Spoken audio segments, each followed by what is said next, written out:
Agarda siz slif ko'rib charchagan bo'lsangiz, bu video aynan siz uchun. Siz qachonki o'zingizni emotsiyalaringizni va nafsingizni boshqarishni o'rgansangiz, shundagina foydaga chiqa olasiz. Bu videoda slif qilmaslik uchun top 5 ta maslahatlarni berib o'taman. Sizdan talab qilinadigan yagona narsa berilayotgan maslahatlarga amal qilish.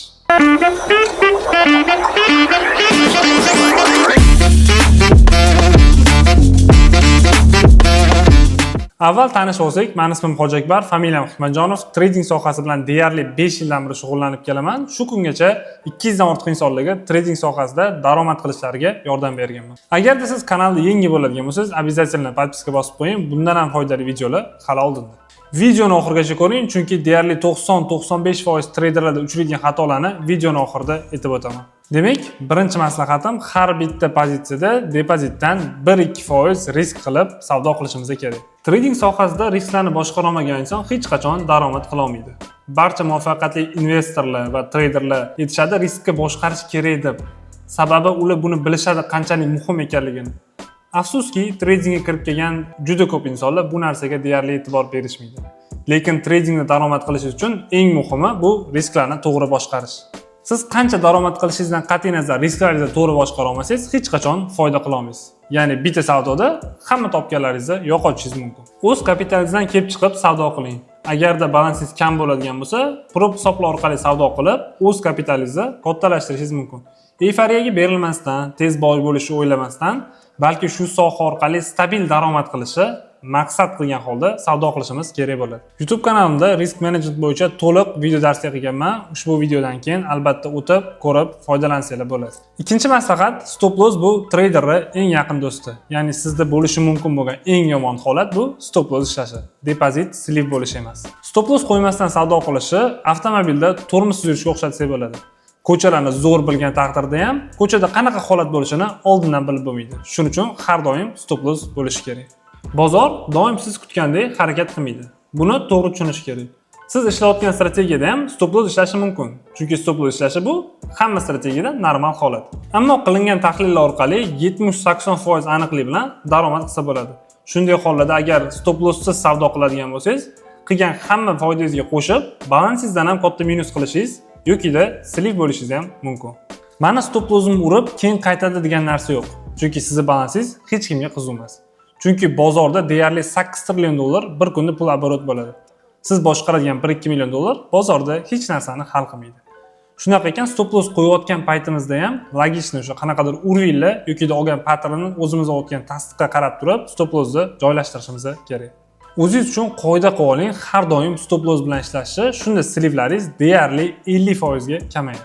Uchinchi maslahat, strategiyasiz savdo, ya'ni bozorga o'yin sifatida qarash. Agar sizda aniq strategiya bo'lmasa, savdo jarayoni ko'r-ko'rona taxminlarga tangan holda bo'ladi. Bu esa bozor omadga suyanib savdo qilish, ya'ni shunchaki o'yinga aylantirish degan. Har bitta muvaffaqiyatli treyder ortida sinovdan o'tgan aniq strategiya yotadi. Bu savdolarni aniq qayerda ochishni va yopishni ta'minlaydi. Strategiyasiz siz stabil natijaga hech qachon erisha olmaysiz. Ko'pchilik yangi kirgan treyderlar bozorda pul topish ishtiyoqida bo'lishadi, lekin ularda aniq strategiya yo'q. Bu esa tradingni real bozor emas, balki o'yin, qimor darajasigacha tushirib yuboradi. To'rtinchi maslahat bu emotsional trading. Bu eng katta va xavfli xatolardan bittasi hisoblanadi. Ko'pchilik treyderlar grafik oldida o'tirgan paytda faqatgina texnik analizga emas, balki hissiyotlarga asoslangan holda qaror qabul qilishadi. Bu esa yo'qotishlarga, yo'qotishlar esa battar emotsiyaga va bosimga olib keladi. Natijada esa slip. Eng ko'p uchraydigan 4 ta hissiyot bor. Ularni e'tiborsiz qoldirib bo'lmaydi. Birinchisi bu qo'rquv.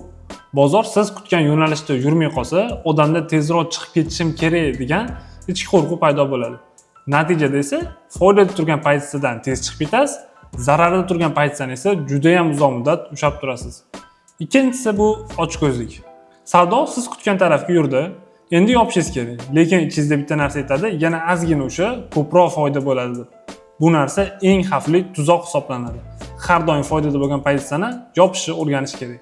Uchinchisi, savdo sizga qarshi ketdi, aslida chiqib ketishingiz kerak, lekin siz umid qilib, balki qaytar, balki bu safar omadim kelib qolar deb kutasiz.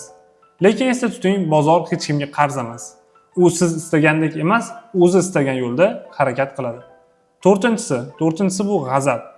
Bu eng yomon holat deb ataladi. Pul yo'qotdingiz va o'sha pulni zudlik bilan qaytarish uchun yana pozitsiya ochasiz. 5-chi va eng so'nggi maslahat: overtrading, ya'ni haddan tashqari ko'p savdo bitimlarini ochish. Bitta narsani esingizdan chiqarmang, qanchalik ko'p savdo bitimini amalga oshiradigan bo'lsangiz, xato qilish ehtimoli shunchalik kattalashib boradi. Savdolarni soniga emas, balki sifatiga ko'proq e'tibor berishimiz kerak. Bir kunda 10 ta savdo bitimi ochib, 8 tasini zararga yopishingiz mumkin. Lekin bitta qilingan mukammal tahlil va savdo siz hafta davomida qilishingiz kerak bo'lgan foydani yopib berishi ham mumkin. Overtradingga asosiy ikkita sababi bor. Birinchisi bu sabr yetishmasligi. Bozorda kutish zerikarli tuyuladi, lekin odam hech bo'lmasa nimadir ochib qo'yaman deydi. Ammo o'sha nimadir analiziga qarab ochilgan trade bo'lmaydi, shunchaki zerikishdan bo'ladi va o'sha ochilgan savdo bitimi minusda yopiladi. Ikkinchisi zarardan keyingi reaksiya. Agarda bitta pozitsiyani minusda yopgan bo'lsangiz, uni qoplash uchun yana bitta ochasiz. Keyin yana. Va aynan shu jarayon overtrading deb ataladi. Bozor har kuni yuzlab imkoniyat beradi. Lekin sizga kerak bo'ladigani atigi bitta ikkita zo'r analiz qilib, ideal savdoni ochish. Tradingda ko'p emas, balki to'g'ri ishlash muhim. Shunaqa ekan, videomiz foydali bo'lgan bo'lsa, albatta kommentariyada o'zingizlarning fikrlaringizni yozib qoldiringlar va shuncha mehnatni qadrlagan holda like bosib, podpiska bosishni unutmanglar. Hammaga omad.